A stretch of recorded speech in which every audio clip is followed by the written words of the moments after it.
Assalamu alaikum, Bismillahirrahmanirrahim. In the name of Allah, the most merciful, the most beneficent. I pray that, my Lord, open my heart and make my task easy for me and untie the knot from the tongue so that they may understand my speech. Today, our topic of discussion is optimal taxation. We will discuss in this chapter what are the trade involved in designing progressive income tax, what should be the role of taxation of commodities, and saving and achieving greater equity in taxation. And finally, we'll discuss if the government imposes tax on different commodities, how should the tax rate be set to minimize the total debt weight loss. Um, there may be significant welfare loss associated with any tax other than a lump sum tax. Two questions immediately arises: why, if there is the case, do we not just impose a lump sum tax? And if we are imposing distortionary taxes, is there some way that they can be designed to minimize the deadwood loss? These questions have been at the center of theoretical research in taxation. The research has produced some remarkably simple and insightful answers that may help us to design better tax system in the future. Two policies of optimal taxations are occur. The first policy says that we should simply have a tax on wage income. Additional taxes such as commodities, such as cigarette or alcohol, or taxes on saving, just add to number of distortion, thus to economic inefficiency. One distortion is better than several distortion.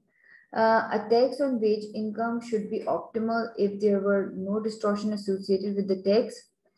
For then that tax would be equivalent to lump sum tax. Misinterpretation of theory of the second best. The theory of second best is concerned with the design of the government policy in situation in which the economy is characterized by some important distortion that could not be removed.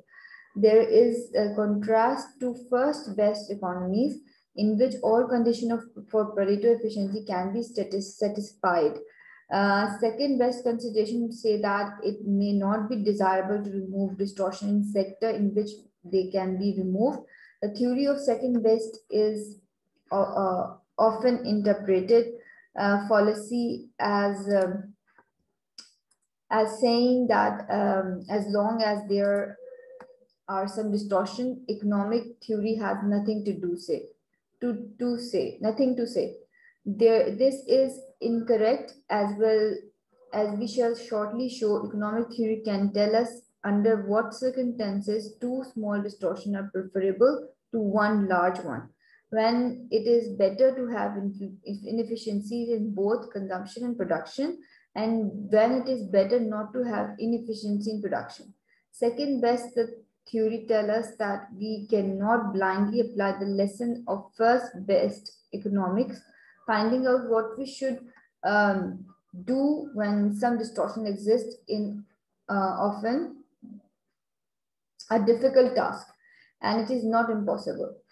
Now we'll discuss optimal efficiency of optimal efficient taxation.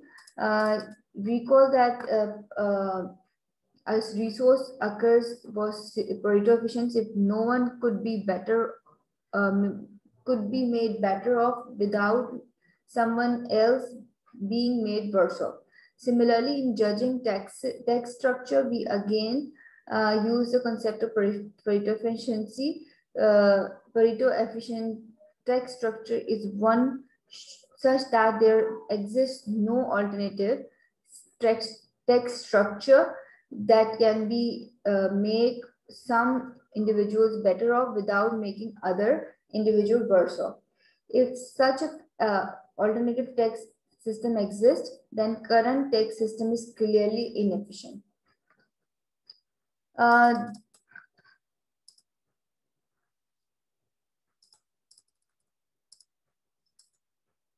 There are many Pareto efficient tax structures, such as there are many Pareto efficient resource allocation without taxes. In each, no one can be made better off without someone else being made worse off. Um,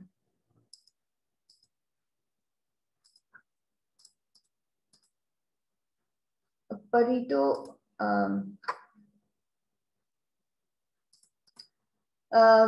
now when this optimal tax system is the set of taxes that maximize social welfare. Clearly, different social welfare functions will generate different optimal tax structure.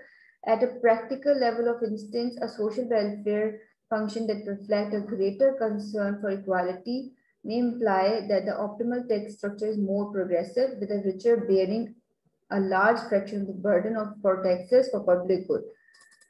One of the objectives of optimal tax theory is to determine whether there are some general properties of all Pareto efficient tax system. There is properties properties that holds regardless of welfare system.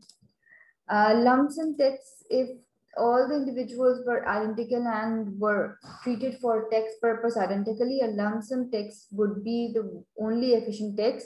Any other tax would introduce distortion, so the government could raise the same amount of revenue and make each individual better off. Furthermore, if everyone were identical, there would be no reason to redistribute income. Both equity and efficiency would thus require that any revenue that the government needed to raise the imposing uniform lump sum tax on all individuals. In the real world, things are more complicated. Individuals different government wish to distribute income, and in any case, there is such strong belief that individual who can pay taxes more easily should pay more taxes than those who cannot pay easily. Even if the government wishes to make different people pay different taxes, it does not follow that it would have to impose distortionate tax, such as income tax and excise tax. There is a question why impose distortionary tax. Indeed, it can be argued that if government had perfect information about the characteristics of each individual in our society, it would not impose distortionary tax. If the government could ascertain who had greater ability and who therefore was in a better position to pay tax, it would simply impose higher lump sum tax on those individuals. How can abilities be measured? Consider a family. Parents often believe that they have good information concerning the ability of their children. A parent who has two sons, one of whom who has a great deal of ability but chooses to become a beach comber, and the other whom has a limited ability that he uses to be fullest, is more likely to provide financial assistance to the latter than to a former. The assistance is not made on the basis of income. The beach comber may in fact have a lower income than his hardworking but low ability brother. The government is not in the position of the parents who can observe the ability and drive of his or her children. The government can base its tax only on the observable variables such as income and expenditure.